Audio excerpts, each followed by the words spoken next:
This is Mark Bryant for Radio Victoria. I'm stood in Stanley Park Bandstand in Blackpool, just waiting for a word with Jon Gomm. Hi John, how was it today playing in the bandstand? It was great. It was really, really enjoyable. It's a beautiful backdrop behind me, but it was a really nice gig today. It's quite strange for me whenever I come and play in Blackpool because there's lots of faces from my past. So, mates there today I've not seen for years and years, and my mum and dad in the audience, and like one of my old school teachers. So it's it's all very familial when I play in Blackpool. So what brought you to Stanley Park Bandstand? I'm not sure. I don't know. I never know how my gigs happen. They just appear. But I've been very excited about this one as soon as I found out about it. So yeah, just because I just knew it'd be fun playing in the park where it used to be me on the skateboard. I've ended up in that lake right next to us there at least 2 or 3 times as a result of skateboarding incidents. I once drove my radio controlled car into that lake. You know, it's just got many memories and stored old toys of mine.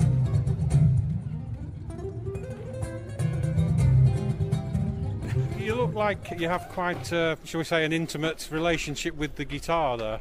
Yeah, she's got a name. To me, she's just a person, you know. She's it's tragic, it really is. But quite often, for example, when I was in Italy, I was on my own, so I was in one of those little smart cars that I'd hired. And so Wilma, my guitar, she won't fit in the boot, so she was on the passenger seatbelt around the guitar case, so she doesn't, fall over. And because it was quite hot in the car, I had to put, when you hire a car, they always have a high visibility vest in the glove box, so I had to get that out and drape that over the guitar, so she's there in the passenger seat with a high vis vest on and a seatbelt, so just to keep the sun off her and keep her safe. And she's all I've got to talk to. Believe me, it's borderline. Well, after that, I almost hesitate to ask you, but how would you feel about getting a new instrument then? Well, Wilma's getting very battered now from the way that I play. She's getting slowly thinner and thinner, the wood, and more worn out. So I do have another one waiting in the wings at home that I've got stashed away. That's a beautiful instrument, but I can't bring myself to retire Wilma until I won't be able to until she's really just unplayable, until she's in pieces. So yeah, just hopefully, who knows? Maybe she'll last longer than me. Who knows? And you're playing another gig in Blackpool in the near future?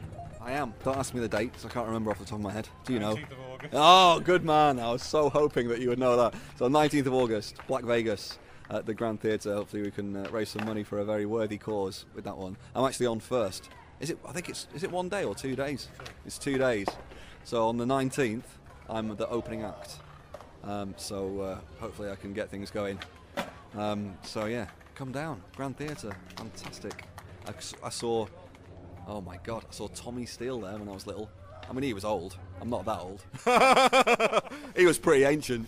But I have seen Tommy Steele at the Grand Theatre of Blackpool. Seen all manner of things there. Before Joseph and his amazing Technicolor Dreamcoat. I'll stop reminiscing about my sad Blackpool childhood now.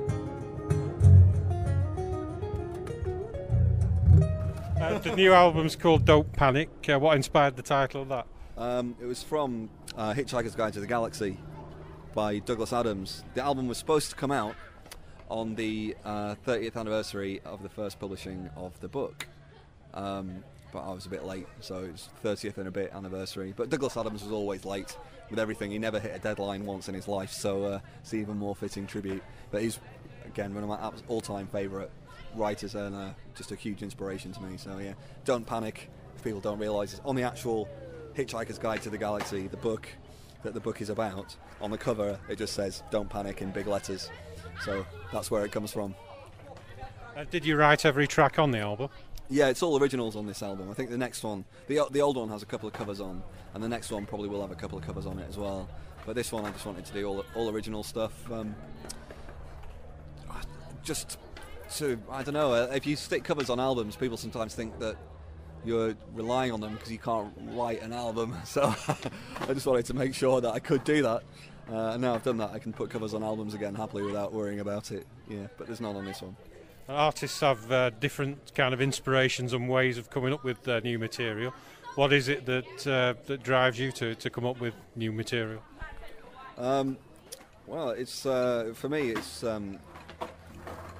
there's particular ideas that you can express through music, but it's never about that. I don't have to be inspired to write really or to compose music, because it's just kind of what I do. So I just do it all the time, really. So something can give me an idea for something to write about, and that can be anything from stories from my life, from my past, or songs about. I've got songs about political issues, or songs that are just purely metaphysical kind of concepts. Like I've got a song called Waterfall, which is about a goddess, but it's not really about the goddess. It's about the song is. I wrote it as an instruction manual for how to play gigs. So all the lyrics that are in the song are just they help me actually do gigs. So I have that song. Just gives me confidence every time I play it. It sounds ridiculous. I don't know anybody else who's written a song like that, but it's that's the whole point of the song. Is just to express something, and the song is about how you communicate with an audience. And I don't tell the audience that when I play it, but hopefully it works. So so I have very odd subject matter sometimes. I would say your style is quite original. Who inspires you? Oh, there's loads of people. One of the things I'm best known for is kind of tapping guitar and stuff, and there's various inspirations to that. But there's a couple in particular. Michael Hedges, who's an American guitar player, who's sadly no longer with us, and he was an incredible guitarist. He kind of transformed the sound of the acoustic guitar and what it was capable of. But then there's other guys, like I used to go to a lot of gigs in Blackpool with my dad, and we'd go to see all the blues gigs. Blackpool, had an amazing run of blues gigs, and there was a guy called Bob Brosman, who I still see round and about on tour, and he's a fantastic guitar player. And I remember first saw him when I was about 10, I think, and I'd already been playing a while, and he did a thing where he flipped over his guitar. He sits down, he flipped over his guitar onto his lap and played a drum solo on the back of the guitar, and then flipped it back and started playing again. And he's absolutely fantastic rhythmic guitar player. So he's in a blues style, and very much a huge influence on me. So there you go. Do you see developing your style any way in the future? Well, it's but a lot of things that I've been into recently have been world music, which is a terrible term, but I've been listening to a lot of Indian music and Indian fusion, and when I say Indian fusion, I mean Indian jazz kind of mixed together, and some Chinese music as well. I've a strange soft spot for Chinese pop stars. I don't know what that's about, but one of my favourite artists at the moment is called Sa Ding Ding, who's probably the biggest pop star in China, and she's actually from Mongolia, and it's quite commercial stuff, but for some reason I just absolutely love it. So you might be hearing a bit more strange Eastern influences. So can we say your inspirations are not exactly mainstream then? No, anything that's in the charts, I don't know what it is. It's just guaranteed I will not have a clue.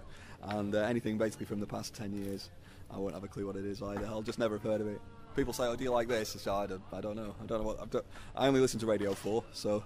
All right then. Well, apologies for this question then. That's all right. But would you ever consider selling out your musical style for megastardom, like Robbie Williams? Or offering? Is this the big moment? This isn't enough. I wish I could offer that. I wish I had the power. No, I just don't care about that stuff. So it's just not even an issue. It was. I don't know. It's like, to me, it's like going to you what you do, or anybody, going up to a plumber and saying, yeah, you might be a really good plumber, I'm really proud of your work, but would you consider, just being crap at plumbing and just doing glory plumbing if I offered you $1 million? It just wouldn't. It's just a ridiculous concept. It wouldn't happen. It's not going to happen to me, and I'm not bothered about that, because it's just not on my radar as something that, some musicians are famous and that's great, some aren't. I don't know what the difference is. I'll never know. Jon Gomm, thank you very much for talking to us on Hospital Radio Victoria. Oh, it's an absolute pleasure. Thank you very much.